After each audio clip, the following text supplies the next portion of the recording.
I'm sure if you've been anywhere close to the internet in the past 12 months, that you've seen people out there screaming and crying that 2016 was the worst year ever. The sky is falling, celebrities are dying, and the world is coming crashing down around our ears. Yet none of that is true, and it illustrates the complete lack of rationality and intelligence that people demonstrate when faced with emotional subjects. It's stupid emotional twaddle based on logically fallacious thinking. And I'm here to put a stop to it. So let's get started. First off, let's get something out of the way. Everyone dies. Absolutely everyone that you have ever known, everyone you've ever heard of, everyone you will ever hear of, they're all going to die at some point in time. Death, like it or not, is a natural part of the life cycle, and the sooner people come to grips with reality, the better. While, yeah, people have a legitimate reason to mourn the deaths of close friends and family members, I don't see the kind of wailing and gnashing of teeth that we see over celebrity deaths as being all that useful. But we're going to get back to that a little bit later. See, I get that humans fear death. They fear non-existence. It doesn't make any sense, but it is the case that most people are terrified of dying. And because they're terrified of dying, they don't want anybody else to die either. And that fear forms the basis of things like religious belief. It's part of the modern cult of medicine that we expect medical science to keep us alive at all costs, no matter how terrible the quality of life may be. Cancer patients with no hair, puking their guts out at the radiation treatments, desperate to find some new method of prolonging their life, when all I can say is, why would you want to live that way? But regardless, in the modern internet age where you can find out when anybody's died, no matter how insignificant they might have been in the scheme of things, it allows for a 24-hour mourning cycle because people are always going to be dying. And when those people are in the public eye, no matter how minuscule their presence might have been, it only gives the overly emotional an excuse to cry about their loss. But that makes no sense, and it's really pretty self-centered when you think about it. I mean, take Carrie Fisher. Now, she died at the end of December, and you'd have thought the planet exploded. People whining and crying that she was dead. But to be honest, they weren't really sorry that she was dead. They didn't feel bad for her friends and her family, the people who actually knew her. They really felt bad for themselves. This isn't about Carrie Fisher being dead. It's about not being able to see her in future Star Wars films. And that's really kind of self-serving if you stop and think about it. But this was about the year, not about Carrie Fisher, wasn't it? The fact is, as I said before, people die. The average human lifespan worldwide at the moment is about 71 years. Of course, that varies by country, and genetics and lifestyle plays a big part. But when you look at the people who die, it all averages out around the normal human lifespan.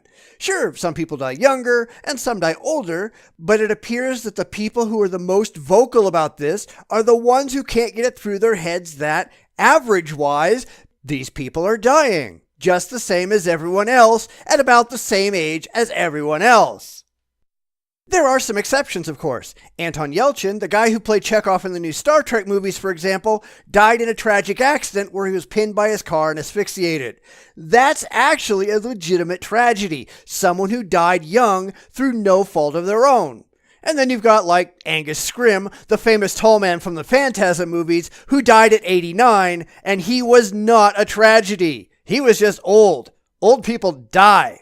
Now, I remember a couple of years ago, and this must have been from 2013 or 2014, someone looked at the ages of all the celebrities that died that year and averaged out their ages and found, surprise, surprise, that it was approximately the average life expectancy for humans. And no, in case you're curious, Jim Nabors isn't dead, but he is 86, and he probably won't be around too much longer anyhow. The reality is that a lot of the people who are dying right now are the people who got their start and became famous in the 70s and 80s. A lot of those you hear whining the loudest today are the ones who grew up watching these people on the big and small screen. There's a sense of nostalgia going on here. People are afraid that a part of their childhood is dying, that they don't want to grasp the reality of human life, nor, to be honest, do most of them even care. So we have people reaching that age where people just die of natural causes and normal diseases, and all of a sudden, it's a catastrophe. Except it's not. It's reality. Now, I've met some of these people over the years, and while I thought most were good enough people and some not so much, I don't feel any personal attachment to their deaths because I was never actually friends with any of them. If I had been, as I have been with some celebrities of the past, I'd feel differently, but that would be a personal loss, not just a nostalgic one.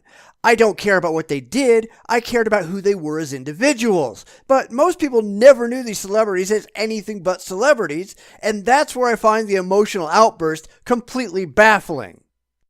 2016 was just another year where just another group of people died. As the baby boomer generation dies off in increasing numbers, I predict that 2017 will be another year that gets cursed because reality happens. And 2018 and 2019.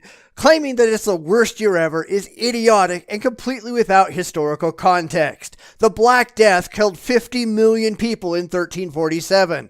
The flu epidemic infected a third of the humans on the planet in 1918 and killed over 600,000 Americans. Smallpox killed more than 500 million worldwide in the course of a century. But we've advanced so far since then, even the worst diseases rarely kill that many in the scheme of things. Remember when Ebola was supposed to be the end of the world? Yeah, not so much.